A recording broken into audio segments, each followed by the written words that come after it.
مولاي صل وسلم دائما ابدا على حبيبك خير الخلق كلهم۔ اللہ نے فرمایا لا تقدموا بین یدی اللہ ورسولہ، اور لوگوں اللہ اور اس کے رسول سے آگے بڑھنے کی کوشش نہ کرو۔ جب بندہ آگے بڑھتا ہے تو تب تباہیاں اور بربادیاں شروع ہو جاتی ہیں۔ موبائل زہر قاتل ہے۔ موبائل کیا ہے؟ زہر قاتل ہے۔ بچی کو موبائل لے کر دینا گویا کہ اس کو الٹی چھری سے حلال کرنے کے مترادف۔ آپ نے دیکھا ہوگا کہ موبائل جو ہے اس میں انہماک کتنا ہے۔ لڑکوں کے پاس ہوتا ہے دن رات، نہ دن کا پتہ نہ رات کا پتہ، نہ ماں باپ کا پتہ نہ بہن بھائیوں کا پتہ، نہ اپنی ذمہ داریوں کا پتہ، نہ اور کسی چیز کی ہوش نہ فکر۔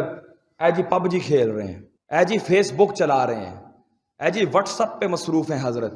میں کہا جب مرد عورت کے مقابلے میں عقل زیادہ رکھتا ہے تو جب وہ بھی اپنے آپ کو اس زہر سے بچا نہیں پا رہا، مجھے بتاؤ یہ کچی شیشیاں اپنے آپ کو کیسے بچائیں گی؟ یہ جو آواز سے ٹوٹ جاتی ہیں، دیکھنے سے بھی ٹوٹ جاتی ہیں، تو یہ موبائل رکھ کر اپنی عفت اور اپنی پاک دامنی کا کیسے خیال رکھیں گی؟ مجھے اس کا کوئی جواب دے دیں۔ تو موبائل زہر قاتل ہے، تو موبائل زہر قاتل ہے، یہ آج بات سن لیں۔ جس بچی کے پاس موبائل ہوتا ہے نا، وہ کبھی بھی بہترین گھر گھرستی کا سما وہ اہتمام نہیں کر سکے گی، وہ اپنے شوہر کا خیال نہیں رکھ سکے گی، وہ اپنے گھر کا خیال نہیں رکھ سکے گی، وہ اپنے بچوں کا خیال نہیں رکھ سکے گی۔ کیوں؟ کیونکہ ہر وقت توجہ اس کی موبائل میں ہوگی۔ کھانا بنا رہی ہے، ساتھ چمچہ ہلا رہی ہے، ساتھ موبائل پہ فیس بک پہ۔ کھانا جل گیا، شوہر کے آگے ویسا ہی رکھ دے گی، کہے گی بس لگ جاتا ہے نا، کبھی کبھی ہو جاتا ہے ایسا ہے جی۔ اور یہ بھی جب کہہ رہی ہوگی اس وقت بھی موبائل پر فیس بک چلا رہی ہوگی، اور اس جلے ہوئے کھانے کی بھی تصویر لے کر اس کو تھوڑی ایڈیٹنگ کر کے وہ بھی چڑھا دے گی، آج میں نے فلانا کھانا بنایا ہے۔ تو اب دیکھتی ہوں کتنے لائکس ملتے ہیں، کتنے شیئر ہوتے ہیں، کیا معاملات ہوتے ہیں، ہے کہ نہیں یار؟ ہے کہ نہیں؟ عورتیں پڑی ہیں کہ نہیں ان معاملات میں؟ مرد بیچارہ پیٹتا رہ جاتا ہے، یار میری طرف بھی توجہ کر، وہ میری فلانی چیز کہاں ہے دیکھ لینا، ہوگی ادھر ہی کہیں، وہ یار میرے جوتے کدھر ہیں دیکھ لے، یہاں پر ہی کہیں ہوں گے آگے پیچھے۔ آپ بھی آتے ہیں تو آگے پیچھے پھینک دیتے ہیں، وہ میرے کپڑے کدھر ہیں، تو کالی تو دیے تھے کپڑے، وہ گندے ہو گئے، وہ جی فلانی چیز کدھر ہے میری، دیکھ لے یہاں ہی کہیں ہوگی۔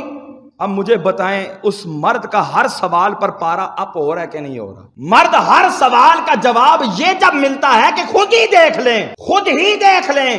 آپ کی آنکھیں نہیں ہیں، آپ کو جگہ پر چیزیں رکھنے نہیں آتی، میں نوکرانی ہوں آپ کی، میں کوئی خادمہ ہوں۔ جب اس طرح کی باتیں ہوں گی تو مجھے بتاؤ شوہر کیا ایوارڈ دے گا، پرائز دے گا، تحفہ دے گا کہ بڑا ہی دل خوش کیا تو نے میرا؟ پھر 1 2 3 نہیں کہے گا تو اور کیا کہے گا؟ عورت کو جب یہ ہوش نہیں ہوگی کہ میں گندے کپڑوں پر ٹیک لگا کر موبائل چلا رہی ہوں، میرے نیچے گندے کپڑوں کا ڈھیر ہے، اس کو کب پتہ لگے گا یہ میں نے دھونے بھی ہے، میں نے مشین بھی لگانی ہے؟ جب عورت کو یہ پتہ ہی نہیں ہوگا کہ زمین فرش کتنا گندا ہے، کتنی دھول مٹی ہے، کیونکہ کبھی نظر ہی نہیں کی ہر وقت۔ اور یار یہ باتیں ہیں کہ نہیں ہیں؟ ایک یہ نقصان کہ ایسی لڑکی کبھی بھی اپنا گھر نہیں بسا سکتی جو موبائل کی شوقین ہو، جو موبائل کی عادی ہو۔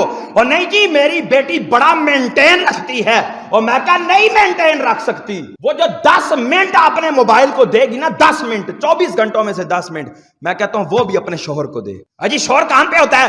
وہ اپنے گھر کو دے، وہ سوچے اس 10 منٹ میں شوہر کو کیسے خوش کر سکتی، وہ سوچے ان 10 منٹ میں کہ میں شوہر کے لیے آج کون سا کھانا بناؤں، وہ سوچے ان 10 منٹ میں آج میں کون سا لباس پہنوں کہ میرا شوہر مجھے دیکھ کے خوش ہو جائے۔ 10 منٹ بات کر رہا ہوں، 10 منٹ، اور یہاں گھنٹوں گھنٹوں چلے جاتے ہیں، اور نہ شوہر کو فکر ہے، نہ باپ کو فکر ہے، نہ ماں کو فکر ہے۔ اور جب بیاہ کر جاتی ہے تو پھر جب واپس آتی ہے تو پھر روتے ہیں، کہندے ساڈی بیٹی دا تو کوئی قصور نہیں سی، ساڈی بیٹی تے بڑی دودھ تے تلی سی، اوئی فلانا ٹینگنا سی، او نہیں ایسی تیسی، اللہ غرق کرے۔ پھر ماں بھی چک چک کے چولیاں بدواواں دیندی ہے۔ میں کر رہن دے بکرے نہیں بدواواں نال جے کسائی مردے ہو نا تو دنیا تے کسائی کوئی نہ ہوئے۔ بکرے دی بدواواں نال جے کسائی مردے ہونا تو دنیا تے کوئی کسائی نہ ہوئے۔ اب تیری ان بدواؤں سے اگر اگلے کا گھر اجڑتا ہے تو گھر نہیں اجڑے گا۔ رب بے انصافی نہیں کرتا، ظلم نہیں کرتا، رب عادل ذات ہے، رب عدل والی ذات ہے، رب سے بڑھ کر عدل کرنے والا کوئی نہیں۔ تو یار یہ جو موبائل دے رہے ہو گویا کہ اپنے ہاتھوں سے اپنی بیٹی کی میت اٹھا رہے ہو، تو یہ موبائل جو ہے وہ بچی کے حوالے نہ کیا جائے۔ گھر کے سارے کام احسن انداز سے کرنے کی تعلیم کریں، گھر کے سارے کام احسن انداز سے کرتی ہو۔ صبح صبح اٹھنے کی عادت بنائیں، صبح صبح اٹھنے کی، تاکہ وہ سارے کام کرے، ناشتہ بنائے، سب کو دے، گھر کی صفائیاں کرے، صبح صبح اٹھنے کی، فجر کی نماز، اور اس کے لیے بہترین طریقہ ہے فجر کی نماز۔ سختی سہنے کی عادت ڈالیں، سختی سہنے کی عادت ڈالیں، جو وہ منہ سے نکالے اس کو پورا نہ کریں، جو وہ منہ سے نکالے اس کو ہر دفعہ پورا نہ کریں، بلکہ کبھی نہ بھی کریں آکے اس کو نہ سننے کی عادت ہو، تاکہ اس کو نہ سننے کی عادت ہو۔ فضول خرچ نہ بنائیں۔ اللہ تعالیٰ سے دعا ہے اللہ تعالیٰ میں عمل کی توفیق عطا فرمائے، آمین بجاہ النبی الامین صلی اللہ تعالی علیہ وسلم۔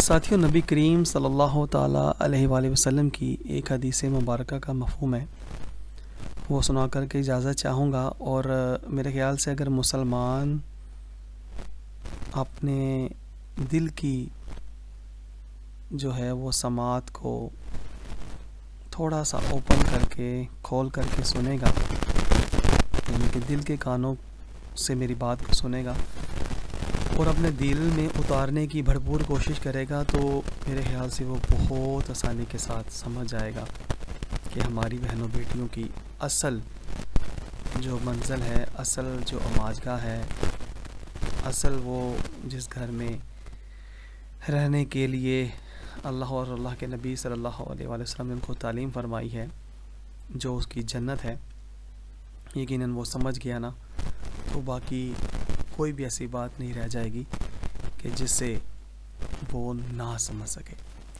تو نبی کریم صلی اللہ علیہ وآلہ وسلم کی حدیث مبارکہ کا مفہوم ہے، آپ نے فرمایا کہ مسلمان جو بیوی ہے، اگر وہ اپنے اللہ کو راضی کرنا چاہتی ہے، اپنے رب کو راضی کرنا چاہتی ہے، تو رب اللہ فرماتا ہے کہ وہ اللہ کی بندی جو ہے نا، میں مفہوم عرض کر رہا ہوں، ساتھی سارے سمجھ گئے ہوں گے ساری حدیث مبارکہ کو، جو یقیناً سن رکھی ہوگی سب نے۔ تو اللہ تعالیٰ نے فرمایا کہ جو بندی اللہ کی بندی یعنی کہ مجھے راضی کرنا چاہتی ہے، وہ گھر میں چھپ کے نماز ادا کر لے، گھر میں کسی آخری کونے میں چھپ کر نماز ادا کر لے، رب تعالیٰ فرماتا ہے میں اسے راضی ہوں۔ جی ہاں ساتھیوں، اتنی سی بات ہے، اگر سمجھ آ جائے تو جب عورت اپنے اللہ کو راضی گھر میں چھپ کے نماز پڑھنے سے کر سکتی ہے، تو پھر باقی تو کہیں بھی جانے کی حاجت باقی رہتی نہیں ہے نا۔ یہ سکول، کالج، یونیورسٹیاں جو ہے نا، یہ ہماری عزتوں تک پہنچنے کے لیے کفار نے کھولے ہیں، انہوں نے کھولے اور ہم نے وہاں پر پہنچا دیا۔ خدا کے لیے واپس آ جائیں اور اللہ تبارک تعالیٰ کے بندے بن کر، پیارے نبی پاک صلی اللہ علیہ وسلم کے سچے اور سچے امتی بن کر سوچیں، غور کریں کہ وہ بہن بیٹی جو چادر چار دیواری میں رہنے کا حکم ہے، جب وہ اپنے اللہ کو راضی گھر میں چھپ کے نماز ادا کرنے سے کر سکتی ہے، تو پھر یہ سکول، کالج، یونیورسٹیوں کی تعلیم یہ پا کر کے تو ہماری عزتیں ہر جگہ غیر کے پہلو میں جا بیٹھی ہیں۔ خدا رہا یہ وقت گزر جائے گا ساتھیوں، واپس نہیں آنا۔ اپنے آپ کو بچائیں، اپنے کل کو بچائیں اور اپنی نسلوں کو بچائیں، اگر ہم صحیح معنوں میں چاہتے ہیں کہ ہماری نسلوں میں اسلام کے نام لینے والے باقی رہے۔ اللہ تعالیٰ ہمیں سمجھنے کی توفیق عطا فرمائے، آمین یا رب العالمین۔ مولایا صلی وسلم دائما ابدا علی حبیبک خیر الخلق کل